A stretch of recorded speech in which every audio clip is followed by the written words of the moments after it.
You wake because something inside your jaw is beating.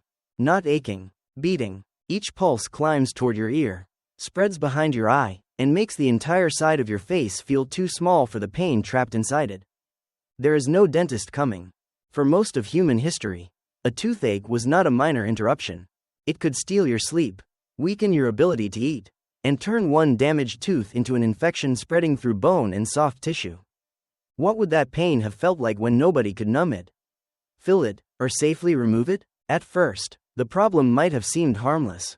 A seed husk wedged between two teeth, a sharp edge after biting bone, a crack hidden beneath years of wear.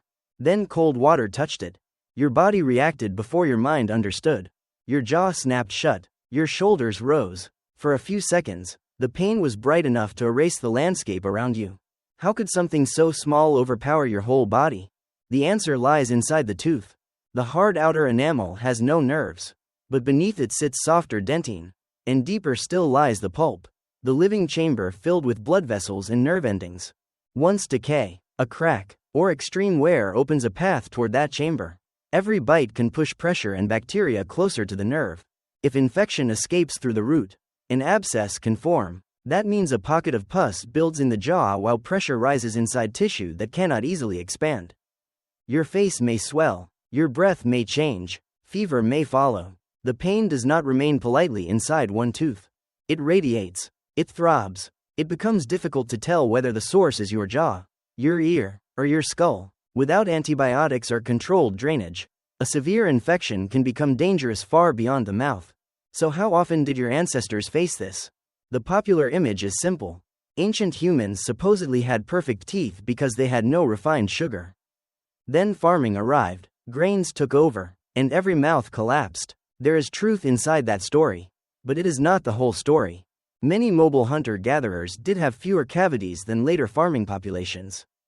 Their diets often contained less sticky, easily fermented carbohydrate, meaning less fuel for the acid-producing bacteria that dissolve enamel. But fewer cavities did not mean freedom from dental pain. Teeth were tools. Your ancestors gripped hides, softened fibers, held sinew, cracked hard foods, and sometimes used the front teeth like a third hand. Grit entered meals from stone grinding, ash, dust, and soil. Over decades, chewing could flatten crowns, expose dentine, open gaps around the gums, and leave roots vulnerable. A mouth could be cavity-free and still hurt constantly. That is the counterintuitive part. Modern mouths often fail through decay, while ancient mouths could fail through wear, fracture, infection, and gum disease. Which would you rather endure? A small cavity treated early, or a tooth slowly ground toward its living center?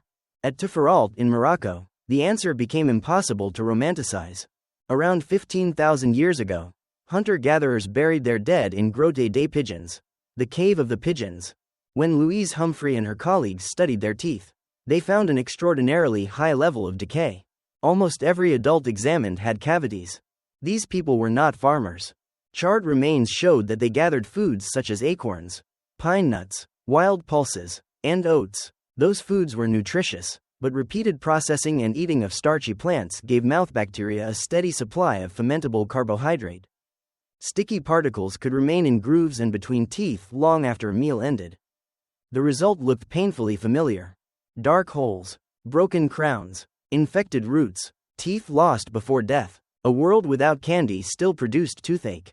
The real enemy was not simply sweetness but the repeated meeting of carbohydrates, bacteria, time, and vulnerable tooth surfaces. How many nights at Toothache ended with someone pressing a hand against a swollen cheek? Some ancient people tried to intervene. Marina Lozano and her colleagues examined a Neanderthal jaw from Cova Forada in Spain and described grooves between the teeth associated with periodontal disease, which is inflammation and damage around the gums and tooth-supporting tissues. A thin object had repeatedly passed through those spaces. It may have been a sliver of wood, a stiff grass stalk, or a small piece of bone. The movement was simple: push, scrape, withdraw, repeat. That action could remove trapped food, but it could also massage an inflamed area and briefly reduce pressure. The grooves suggest that a toothpick was not merely a cleaning habit. It may have been an attempt to manage pain. Imagine trying it yourself. Your gums are swollen. One gap burns whenever you chew. You take a narrow wooden splinter, Work it between two heavily worn teeth, and search for the exact angle that changes the pain. For one moment, it helps. Then the throbbing returns. Would you keep scraping even if the splinter made you bleed? At Krapina in Croatia, another Neanderthal left similar clues. Researchers led by David Freyer examined teeth from the site and found toothpick grooves along with unusual chips and scratches. The pattern suggested repeated manipulation inside the mouth. Nobody can recover the intention with certainty, but the teeth preserve a behavior that looks deeply recognizable. Pain demanded attention. A hand searched for the source. A tool entered the mouth. Relief, however brief, was worth discomfort. The most startling evidence goes further than toothpicks. At Chagirskaya cave in Siberia, a Neanderthal molar dated to roughly 59,000 years ago contained a deep, deliberately modified hole reaching toward the pulp chamber. In 2026, Elisa Zubova and her colleagues reported microscopic evidence consistent with scraping and drilling by a small stone tool. The tooth had severe decay. The intervention appears to have removed damaged tissue from the place where nerves and blood vessels lived. Wear inside the modified area suggests the tooth remained in use afterward. This was not modern dentistry, but it was an invasive attempt to treat the source of pain. Picture what that required. Someone had to identify the bad tooth. Someone had to hold still. A sharp stone point had to enter an already sensitive cavity and rotate or scrape without shattering the entire crown. There was no electric drill, no local anesthetic, no sterile suction, no reassuring knowledge that the procedure would end safely. Yet the alternative may have been worse. A deep cavity can produce pain so relentless that deliberate cutting becomes the rational choice. How unbearable must the tooth have felt before stone against nerve seemed like relief? Your own species experimented too. At Reparo Fredian in Tuscany, teeth belonging to a hunter-gatherer who lived about 13,000 years ago showed cavities that had been enlarged by human action. Gregorio Auxilia, Stefano Bonazzi, and their colleagues found fine marks from scraping, along with residues that included bitumen and plant material. Bitumen is a naturally occurring sticky substance similar to tar. The treatment was crude by modern standards, but the logic was sophisticated. Remove diseased material, clean or widen the cavity, pack it with something that might protect the exposed space. The procedure probably hurt. Still, it reveals an important shift. Tooth pain was no longer only endured. It was investigated, manipulated, and treated through learned technique. Later communities at Mehrgarh, in what is now Pakistan, used bow-driven stone drills on molars thousands of years before written dentistry. Tiny flint tips spun into living teeth with remarkable precision. The same skill used to drill beads may have been redirected toward a human mouth. Technology crossed into medicine. A craftsperson became a healer because the body presented a material problem: hard tissue, damaged area, controlled removal, but the patient still had to open the mouth and trust the hands holding the tool. Could you remain still while a stone drill vibrated through your molar? Most tooth pain never received such treatment. So reconstruct an ordinary day. You are an adult living near the edge of a cold grassland. One lower molar has been worn flat, and a hairline crack runs through the exposed dentine. Yesterday, a fragment of hard seed entered the crack. At dawn, you chew dried meat on the other side. The jaw compensates. Muscles tighten unevenly. Every accidental contact sends a white flash toward your temple. You still have to move. Food must be gathered. Children must be watched. Fuel must be carried before night. Pain does not cancel survival work. By afternoon, the gum is swollen. You rinse with water. You scrape the gap with a sliver of wood. You chew a softer portion of food and swallow pieces before they are fully broken down. At sunset, the cold air reaches the tooth. The nerve responds instantly. You cover your mouth with your hand and breathe through your nose. Around the fire, other faces notice. What happens next matters as much as the tooth itself. Someone may soften food for you. Someone may take part of your workload. Someone may know which plant produces numbness, bitterness, or temporary relief, even when the chemistry remains unknown. Karen Hardy and her colleagues found traces of plants in Neanderthal dental calculus from El Sidrón cave in Spain, including bitter species such as yarrow and chamomile. Calculus is plaque that has hardened into mineral, trapping microscopic evidence of what passed through the mouth. The findings have been discussed as possible evidence of plant knowledge. Although the exact reasons for consuming those plants cannot be recovered, ancient medicine was uncertain. A useful plant could soothe, do nothing, or make you sick. Smoke, Heat, cold water, pressure, chewing, and scraping might change the sensation without curing the cause. Extraction could end the pain, but removing a firmly rooted tooth with crude tools risked bleeding, broken roots, and infection. Sometimes the tooth simply fell out.